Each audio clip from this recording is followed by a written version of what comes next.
Toda aula deve ter um planejamento. E as aulas de arte marcial não são diferentes disso. Se bem que alguns professores insistem em olhar para os alunos e dar aquela aula que vem aparecendo na cabeça, isso já aconteceu comigo no início da minha carreira. Na verdade, a aula fica muito mais produtiva quando você tem um planejamento sobre o que você vai trabalhar, né? Então, existe um começo, um meio e um fim. Existem os assuntos que são assuntos secundários e assuntos que são principais, né? Então, é muito importante você ter um planejamento de aula. Sempre que você for dar aula, um planejamento de aula. Alguns assuntos, ou alguns temas, ou algumas formas de você praticar, elas são repetitivas. E todas as aulas vai ter aquele assunto, todas as aulas vai ter aquele tema, todas as aulas vai ter aquela forma de treinamento. E uma delas muito importante é todas as aulas de karatê devem começar e terminar com gentileza, com cordialidade. Então você sempre tem que começar com fazer um mokuso, que é mente vazia, tanto para iniciar o treinamento como para terminar o treinamento. É uma forma de você abrir as portas para o treino, fechar as portas para o que ficou para trás. E no terminar, fechar as portas para o treino e abrir a porta para o mundo.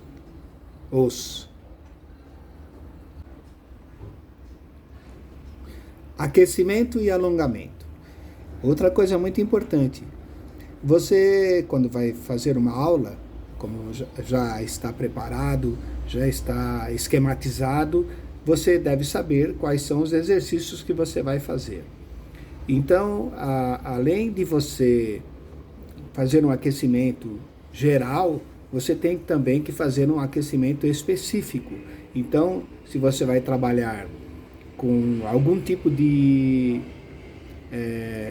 membro, né? Se é perna ou braço ou algum tipo de articulação, você, além do aquecimento geral, você deve também fazer um aquecimento específico para aquela região, para evitar que haja uma lesão e que o aproveitamento também seja o maior possível.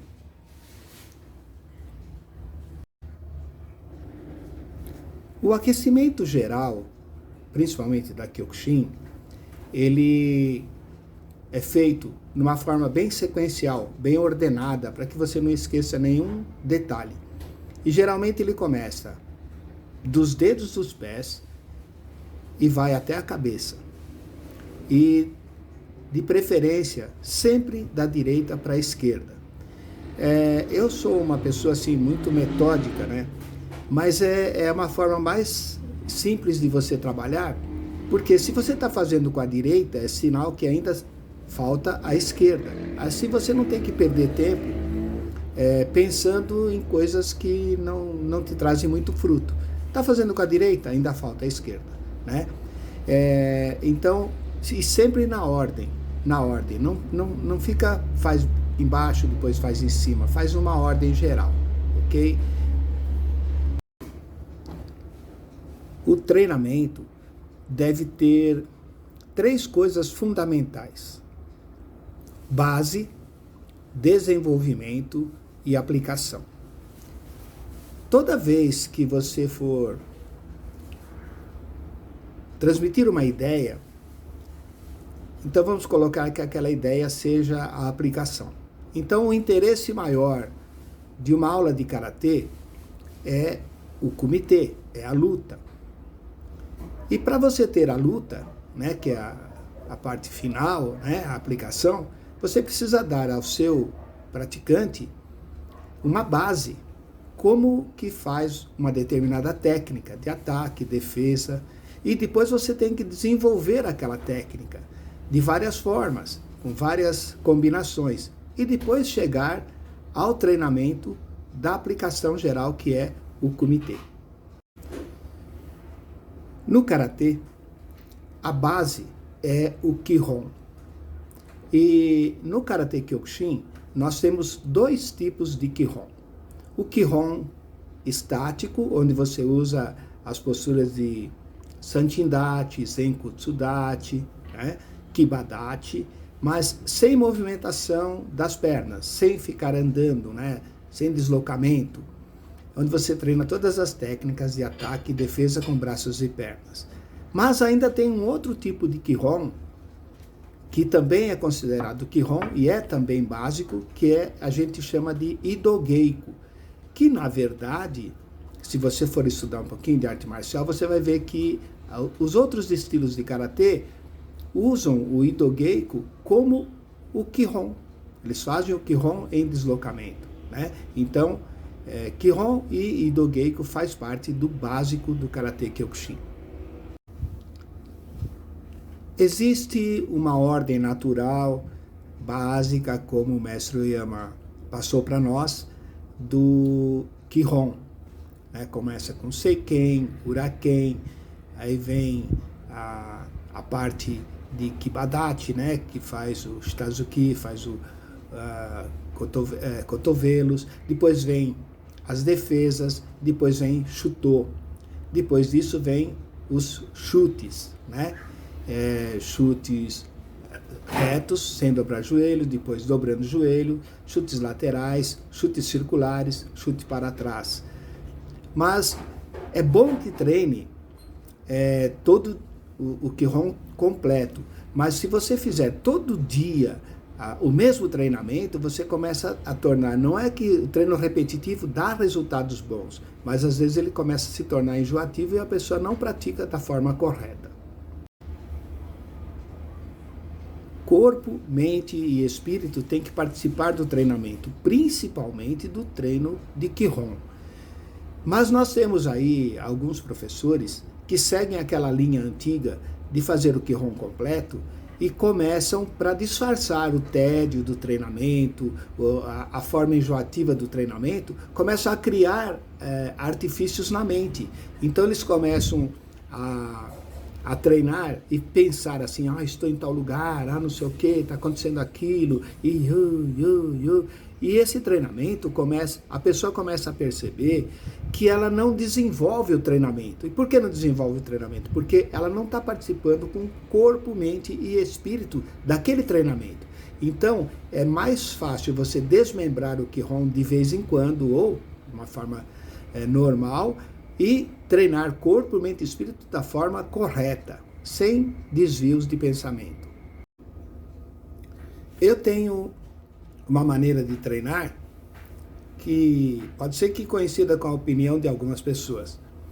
Eu acho que todo Kihon ele tem que ter os elementos básicos que você vai fazer o treinamento, né? Que você vai fazer o desenvolvimento e aplicação, mas também tem que ter pelo menos 3 técnicas que para mim são primordiais, principalmente no Karate Kyokushin. O primeiro é o Seiken Chudanzuki. Seiken Chudanzuki, ele não pode faltar no treinamento. O outro é o Maegeri, chute frontal. E o outro é o Mawashigeri, que é um fato marcante dentro do Kyokushin. Então, pode fazer qualquer outro, mas esses são essenciais, não pode faltar num treinamento de Kihon. Da mesma forma como você fez um aquecimento e o alongamento voltado para o treinamento que você vai fazer naquele dia, o Kihon também tem que ser da mesma forma. Se você vai trabalhar com Kata, Taikyoku Sonoichi, por exemplo, não pode faltar no seu Kihon o Gedanbarai, o Seiken Chudanzuki, né? E até você pode fazer o Kihon em forma de Zenkutsudachi, que depois você vai treinar o Kata em Zenkutsudachi, né? E por aí afora, qualquer treinamento que você for fazer, você tem que constar no seu Kihon a postura, a defesa e o ataque, se for de braço, se for de perna. Tem que constar aquilo lá. Não, é uma coisa essencial. O Kihon tem que ter todos os elementos que você vai fazer no desenvolvimento e aplicação. O Ido-Geiko, como eu já falei, ele tem duas finalidades. A primeira finalidade é o básico, Kihon. Você treinar as técnicas básicas com ele e até a forma básica de deslocamento. Mas ele também tem uma outra parte que ele funciona como um desenvolvimento também, né? Porque você vai se desenvolver usando aquela técnica básica. E vai ser muito importante qual é o kata que você vai trabalhar. Então, se você vai trabalhar com um kata, você tem que ver as técnicas que você usa naquele kata e faça um pouquinho no Ido-Geiko, que é uma forma de você treinar em separado as técnicas para que o aluno tenha mais conforto na hora de fazer o kata e faça da forma correta também. Kata é um treinamento essencial na maioria das artes marciais e principalmente no karatê. E o karatê de contato não está longe disso. Então, não adianta você treinar todos os kata numa aula e de qualquer jeito. Então pegue um kata, coloque técnicas, divida esse kata em técnicas separadas, treine ele no Ido-Geiko, depois treina ele inteiro. E é muito importante que você coloque tudo que faz parte nesse kata, né? Força, velocidade, explosão, postura correta, e você faça esse kata de uma forma assim, como se fosse o último kata da sua vida. Não adianta você treinar 20 vezes um kata de qualquer jeito, né? Treina como se ele fosse o último da sua vida.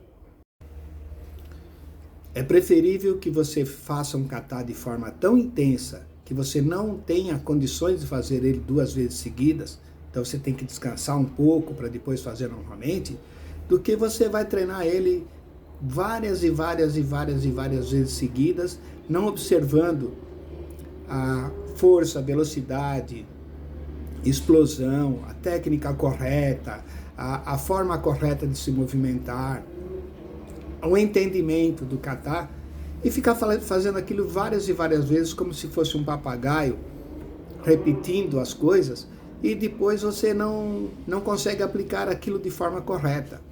É por isso que muitas vezes eu conheço muitas pessoas, principalmente no karatê de contato, que não gostam de kata, mas não gostam porque não veem benefício, né? Eles fazem de forma errada, não tem benefício nenhum. Então, isso é melhor treinar uma vez o kata de forma intensa e depois descansar do que fazer dessa forma.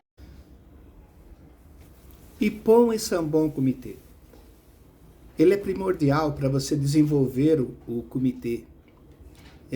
Você treina técnicas que você acha que vai dar certo, com combinações boas, né, que você acha que vai dar certo, e treina aquilo várias vezes, várias e várias vezes. Como é um treinamento de 2 a 2, você já não só vê se aquilo se aplica a você que está atacando, como também o seu companheiro de treinamento verifica se aquilo está bom para se defender, né? Então é muito importante que você desenvolva sequências de lutas e treine isso em forma de um passo, que é o Ippon Kumite, em 3 passos, que é o Sanbon Kumite.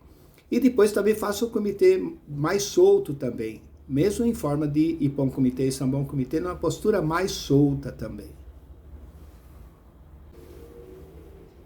Um treinamento que não depende exatamente, não tem a característica própria de karatê ou kung fu ou taekwondo, é a defesa pessoal. A defesa pessoal, ela depende da forma como você está fazendo o exercício. Então, se é um treinamento de curta distância, por exemplo, onde você vai usar projeções e chaves, você vai usar técnicas de jiu-jitsu e judô. Se você vai usar uma média distância, você vai usar técnicas de boxe, por exemplo, né? Se você usar uma longa distância, você vai usar técnicas de capoeira, de karatê, de taekwondo. Então ela não tem um registro de esse é um golpe de karatê, esse é um golpe de taekwondo, né? Isso é uma defesa pessoal, depende daquele momento mesmo. Uma outra coisa importante na defesa pessoal é que as técnicas não necessitam ser bonitas, elas têm que ser eficientes, né? E uma das regras da defesa pessoal, e ela só funciona como defesa pessoal, se ela vá do início da sua aplicação até cessar o perigo que está causando aquele seu agressor, tá? Então, além daquele perigo, né, que se já cessou, não é necessário fazer complementos, né? Aquelas técnicas bonitas que todo mundo gosta nas demonstrações. Então, defesa pessoal houve a agressão, você faz cessar o ataque e terminou aí. Isso é defesa pessoal, nada além disso. Tem um comitê que você usa para testar as técnicas, se sentir mais à vontade. A gente chama de sombra. No boxe é chamado de sombra também, né? No kickbox também. Então seria uma sombra. Você vai fazer, tem a sombra de espelho, que você faz só olhando para o espelho ou olhando para você mesmo e fazendo a técnica sozinho. E tem a sombra 2 a 2, onde você usa um companheiro, né, para medir distância, medir intensidade, medir... Então, é mais descontraído, não tem a finalidade de nocautear, e você pode usar todas as variantes, todas as técnicas, todas as combinações possíveis, né? E quando alguma técnica entra em você, você dá uma paradinha, para estudar, faz de novo, vai repetindo até que aquela técnica dê certo para você aplicar no comitê de verdade. E vem o comitê. No karatê de contato, a gente usa somente o nome comitê, mas no karatê geral, eles usam Shiai Comitê. É uma luta mesmo, né? É uma luta de verdade, onde você aplica todas as técnicas visando aplicar no adversário, né? O seu companheiro aí fica sendo um adversário mesmo, né?